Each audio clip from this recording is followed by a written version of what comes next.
तो दोस्तों आज की वीडियो में बात करेंगे आईडीबीआई बैंक के बारे में। कंपनी ने अपने क्वार्टर वन के नंबर को डिस्क्लोज कर दिया। तो चलिए देखते हैं क्या है क्वार्टर वन के नंबर्स के अंदर, क्योंकि नंबर्स है तो बहुत शानदार। कंपनी के द्वारा जो कंपनी दिए हैं बहुत शानदार नंबर देखने को मिले। कैसे क्या है चलिए देखते हैं।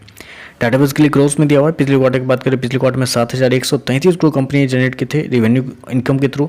पिछले साल मात्र 5,828 करोड़, अभी देखें तो बढ़ के 7,770 करोड़ के आसपास है। तो साल दर साल देखें तो साल दर साल अप्रोक्सीमेटली आप बोल सकते हैं 32% के आसपास का जंप है साल दर साल कंपनी के रेवेन्यू के अंदर। वहीं अगर क्वार्टर जाते हैं तो वहाँ पे भी अप्रोक्सीमेटली 9% के आसपास की तेजी है। तो क्वार्टर साल दर साल कंपनी का जो टोटल इनकम है लार्ज स्केल पर बढ़ता हुआ देखने को मिला। कंपनी के इंटरेस्ट इनकम की बात कर लेते हैं, क्योंकि मेजर रेवेन्यू तो वहीं से जनरेट होता है। पिछले साल से देखें तो पिछले साल से कंपनी का जो इंटरेस्ट इनकम जो है उसके अंदर एक बेहतरीन तेजी आपको देखने को मिली। जबकि क्वार्टर जाते हैं तो वहाँ तो और अच्छी तेजी है। वहाँ पे अप्रोक्सीमेटली आप बोल सकते हैं 1819% के आसपास की तेजी है, जो कि एक मेरे हिसाब से जो कंपनी का जो टोटल इनकम है वहाँ से भी ज़्यादा बेहतर कंपनी के इंटरेस्ट इनकम के अंदर एक अच्छी खासी तेजी आपको देखने को मिलेगी। चलिए कंपनी के एक्सपेंस देख लेते हैं। एक्सपेंस के अंदर क्या चेंजेस आपको देखने को मिल रहे हैं। पिछले क्वार्टर की बात करें तो पिछले क्वार्टर में कंपनी ने 4,626 करोड़ खर्च किए थे। पिछले साल 3,756 करोड़। इस क्वार्टर में कंपनी खर्चे 4,734 करोड़ के आसपास है। तो कंपनी के खर्चे भी देखें तो बहुत हद तक कंपनी ने इस क्वार्टर में अपने खर्चे को कंट्रोल किया है, जो कि एक बहुत अच्छी बात है। चलिए कंपनी का नेट प्रॉफिट क्या निकल के आता है वो देख लेते हैं। पिछले क्वार्टर की बात करें तो पिछले क्वार्टर में कंपनी का नेट प्रॉफिट अप्रोक्सीमेटली 1,206 करोड़ था। पिछले साल 772 करोड़, अभी देखें तो 1,234 करोड़ के आसपास है।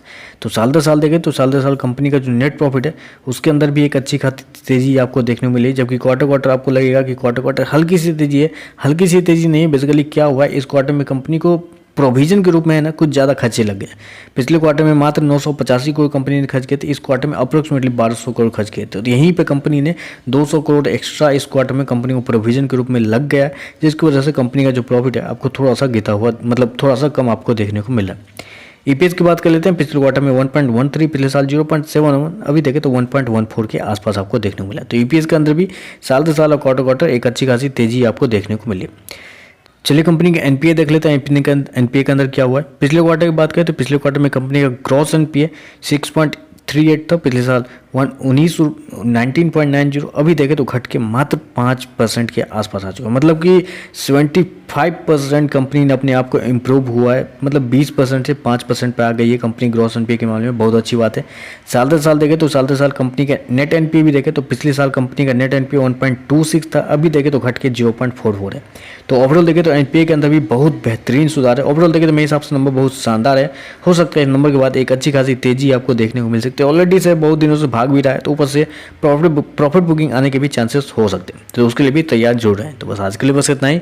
वीडियो पसंद आए तो लाइक कीजिएगा, साथ में साथ चैनल को सब्सक्राइब जरूर कीजिएगा। धन्यवाद।